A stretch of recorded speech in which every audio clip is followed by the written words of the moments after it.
Hech vaqtning aslida nima ekanini o'ylab ko'rganmisiz? Nega u doimo faqat oldinga harakatlanadi? Vaqt bir kun kelib to'xtashi mumkinmi? O'tmish, hozirgi zamon va kelajak bir vaqtning o'zida mavjud bo'lsa-chi? Va ehtimol eng g'alati savol, agar vaqt umuman oqmayotgan bo'lsa-chi? Balki vaqt emas, biz harakatlanayotgandirmiz. Bugun biz ilm-fandagi eng buyuk sirlardan birini o'rganamiz. Bu sir minglab yillar davomida faylasuflar, fiziklar va matematiklarni o'ylantirib kelgan. Video yakuniga yetganida ehtimol siz vaqt haqida endi hech qachon avvalgidek fikrlamaysiz. Biz vaqt ichida yashaymiz. Ammo vaqt nima? Har bir soniyada yuragingiz uradi. Miyangiz xotiralarni qayta ishlaydi. Yer o'z o'qi atrofida aylanadi. Oy yer atrofida harakatlanadi. Quyosh vodorodni geliga aylantirib, energiya ishlab chiqaradi. Atrofimizdagi barcha narsalar o'tmishdan kelajak tomon harakatlanayotgandek ko'rinadi. Biz bu harakatni soatlar yordamida o'lchaymiz. Soniyalar, daqiqalar, soatlar, kunlar, yillar. Ammo bu yerda hayratlanarli bir haqiqat bor. Soat aslida vaqtni o'lchamaydi. U o'zgarishni o'lchaydi. Bir o'ylab ko'ring. Mayatnik tebranadi. Kvars kristali titraydi. Yer aylanadi. Atomlar muayyan chastotada tebranadi. Insoniyat yaratgan har qanday soat faqat takrorlanib turadigan fizik hodisalarni sanaydi. Ammo ularning hech biri vaqtning o'zi aslida nima ekanini tushuntirib bermaydi. Tasavvur qiling. Kimdir sizdan masofa nima deb so'radi. Siz unga chizg'ichni ko'rsatishingiz mumkin. Ammo chizg'ichning o'zi masofa emas. U faqat masofani o'lchaydi. Vaqt bilan ham xuddi shunday.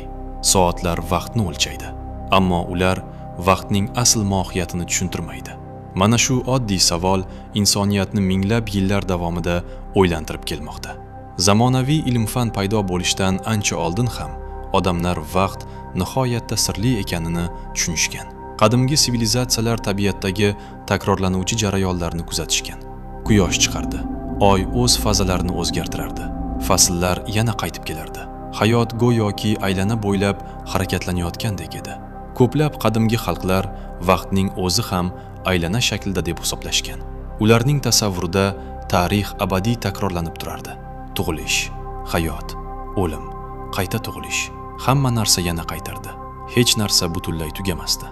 Bunday qarash Osiyo, Amerika va Yevropaning ayrim hududlaridagi ko'plab sivilizatsiyalarda uchraydi. Keyinchalik qadimgi Yunon faylasuflari bu savol haqida fikr yurita boshlashdi. Ularning ayrimlari o'zgarishsiz vaqt mavjud bo'la olmaydi deb hisoblashgan. Boshqalari esa vaqt barcha narsalardan mustaqil ravishda mavjud deb o'ylashgan. Faylasuf Aristotel juda qiziq bir fikrni ilgari surgan. Uning fikricha, vaqt bu harakatning o'lchovidir. Agar hech qanday o'zgarish bo'lmasa, vaqt ham bo'lmaydi. Deyarli 2000 yil davomida bundan yaxshiroq tushuntirishni hech kim taklif qila olmadi. Keyin esa ilm-fan yangi davrga qadam qo'ydi. 17-asrning oxirlarida bir inson fizikani butunlay o'zgartirib yubordi. Uning ismi Isaac Newton edi. Newton koinotni ulkan bir mexanizm sifatida tasavvur qilgan. Undagi barcha narsalar aniq matematik qonunlarga bo'ysunardi. Sayyoralar harakatlanardi. Olmalar yerga tushardi. Kometalar fazoda uchib o'tardi.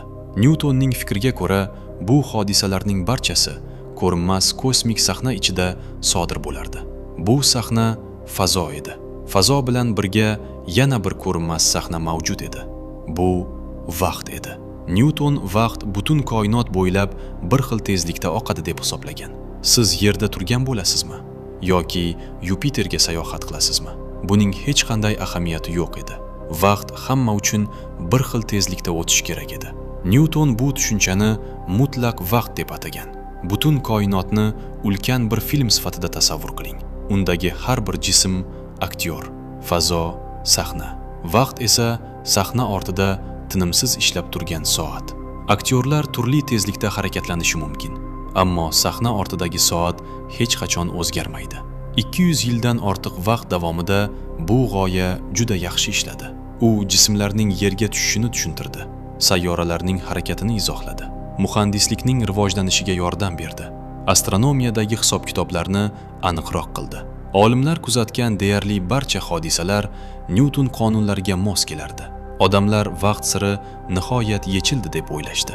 Ammo tabiatning eng chuqur qatlamlarida Nyuton koinotiga sig'maydigan bir g'alati hodisa mavjud edi. Bu yorug'lik edi. 19-asrga kelib, olimlar yorug'lik tezligini nihoyatda aniq o'lchay boshlashdi. Ularni oddiydek tuyuladigan bir savol qiziqtirardi. Agar Yer Quyosh atrofida harakatlanayotgan bo'lsa, Yer qaysi tomonga harakatlanayotganiga qarab, yorug'lik tezligi ham o'zgarishi kerak emasmi? Harakatlanayotgan poyezd ichida yurganingizni tasavvur qiling. Agar poyezdning old tomoniga qarab yursangiz, umumiy tezligingiz oshadi. Orqa tomonga yursangiz, tezligingiz kamayadi. Olimlar yorug'lik ham xuddi shunday harakat qiladi deb kutishgan. Ammo o'tkazilgan barcha tajribalar bir xil va aql bovar qilmas natijani ko'rsatdi. Yer qanday yo'nalishda harakatlanishdan qat'i nazar, yorug'lik tezligi hech qachon o'zgarmadi. U tezlashmadi, sekinlashmadi. Har doim bir xil bo'lib qoldi. Soniyasiga qariyb 300 ming kilometr. Bu natija fiziklarni hayratga soldi. Nyuton yaratgan koinot tasavvuriga ko'ra, bunday bo'lishi mumkin emas edi. Demak, tabiatda bundan ham chuqurroq bir hodisa sodir bo'layotgan edi. Aksariyat olimlar bunga izoh topa olmadi.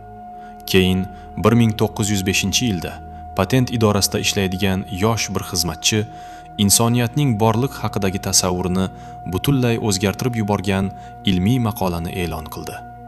Uning ismi Albert Einstein edi va u o'zgarayotgan narsa yorug'lik emasligini ko'rsatib berdi. O'zgarayotgan narsa vaqtning o'zi edi.